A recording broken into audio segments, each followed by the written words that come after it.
Selamat datang di Nada Film, tempat di mana cerita-cerita layar lebar kita kupas tuntas. Kali ini kita akan membahas sebuah film thriller yang penuh kejutan, permainan psikologis, dan alur yang bikin deg-degan dari awal sampai akhir. Film ini berjudul Strange Darling yang dirilis tahun ke-2023.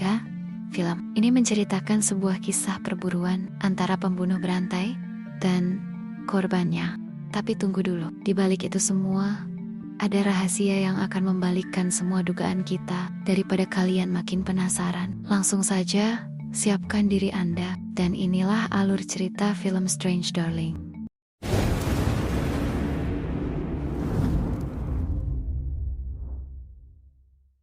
Film dibuka dengan seorang wanita bernama Kale yang dikejar oleh psikopat bernama The Demon atau RC.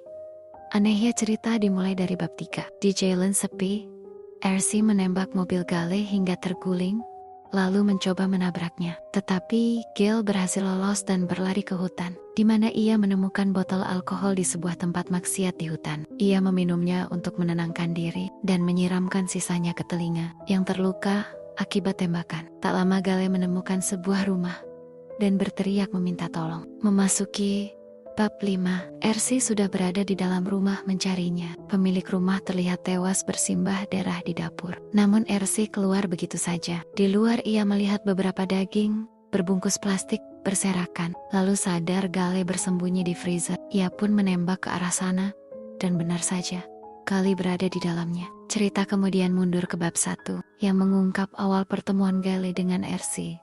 Gale dan RC terlihat mulai akrab setelah berkenalan di sebuah bar. Tertarik pada RC, Gale pun mau diajak ke sebuah penginapan. Di kamar motel terungkap bahwa Gale adalah tipe BDSM yang senang bermain kasar. Namun ia hanya seperti mempermainkan gairah RC. Cerita lalu beralih ke bab 4, di mana pasangan lanjut usia, Frederick dan Vivi, menerima Gale yang datang meminta tolong setelah insiden di hutan. Melihat Gale terluka, mereka merawatnya. Dan saat Gale menanyakan senjata, Vivi mengatakan kalau mereka hanya memiliki semprotan beruang. Saat Vivi mengambil obat, Frederick tiba-tiba ditemukan tewas, bersimbah darah. Plot twist pun terjadi. Ternyata Gale lah yang membunuhnya, bukan RC, seperti yang sebelumnya kita duga. Dengan pisau di tangan, Gale meminta tali untuk mengikat Vivi, biar ia tidak repot-repot membunuhnya, seperti yang ia lakukan pada Frederick. Vivi yang tak punya pilihan, mengajak Gale mengambil rantai di bunker mereka. Namun di jalan, Vivi kabur saat melihat RC mendekat. Gale pun kembali ke dapur rumah dan bersembunyi sambil membawa semprotan beruang, yang akhirnya menjelaskan kenapa ia bisa berakhir di dalam kulkas. Cerita lalu mundur ke bab 2. Saat Gale menggoda RC dan menawarkan narkoba, tanpa disangka, Gale mencampurnya dengan ketamin agar RC mual dan kehilangan kesadaran. Tujuannya untuk memuaskan hasrat psikopatnya dan mencuri uang RC. Namun rencananya berantakan saat ia tahu RC ternyata seorang polisi. Gale berniat membunuhnya. Tapi tepat ketika Gale akan menghabisi RC, terungkaplah bahwa Gale lah psikopat sesungguhnya. Ia memanfaatkan kelemahan pria untuk membunuh dan merampok pria, tapi kali ini ia salah memilih korban. Saat hendak kabur, Gale berpura-pura menjadi korban di hadapan pemilik hotel, sementara RC berusaha pulih dari efek ketamin dengan narkoba yang ditinggalkan Gale. Di waktu bersamaan, pemilik hotel berencana menghubungi polisi.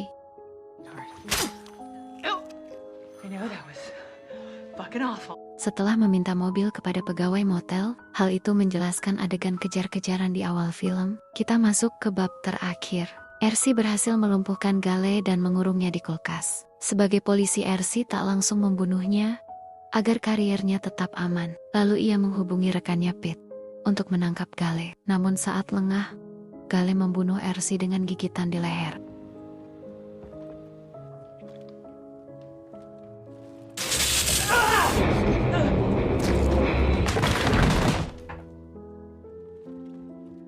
Tak lama Pete dan rekannya Marcona tiba di sana. Gale berpura-pura menjadi korban pelecehan RC. Pete sempat curiga, tapi Marcona bersikeras percaya. Dalam perjalanan memberi pertolongan, mereka melihat Vivi yang sempat lolos dari Gale Tanpa ragu, Gale membunuh Vivi di tempat. Kemudian, Pete dibuat kesal dengan Marcona. Karena terlalu percaya begitu saja, Gale kemudian mengaku sebagai The Electric Lady. Buronan pembunuhan berantai di motel-motel, lalu memerintahkan Marcona keluar dan meminta Pete membawanya kabur. Ketika berhenti, Pete bertanya kepada Gale, apakah Gale benar-benar The Electric Lady? Gale menjelaskan bahwa ia sebenarnya tak ingin membunuh, namun kadang melihat sosok iblis di cermin, membuatnya otomatis membunuh siapapun di dekatnya. Pete terdiam meliriknya lewat cermin. Saat Gale ikut menatap pantulan, tiba-tiba terdengar suara tembakan dari dalam mobil.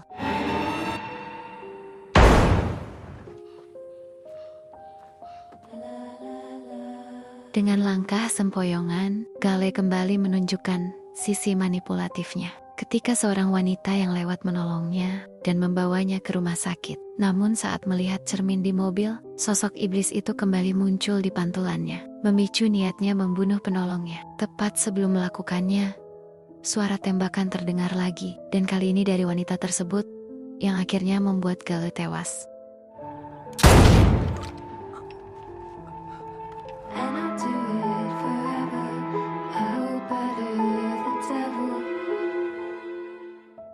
Film ini mengingatkan bahwa kebenaran tidak selalu seperti yang terlihat di permukaan. Film ini mempermainkan perspektif penonton untuk menunjukkan bahwa setiap orang punya sisi tersembunyi yang mungkin tidak kita kenal. Dan bahwa dalam situasi ekstrem, batas antara korban dan pelaku bisa kabur. Ia juga menyiratkan bahwa kepercayaan buta pada kesan pertama bisa berbahaya, serta pentingnya berpikir kritis sebelum mengambil kesimpulan. Baiklah, sampai di sini dulu alur cerita kali ini. Seperti biasa, jangan lupa like, comment, dan subscribe channel ini untuk melihat cerita selanjutnya.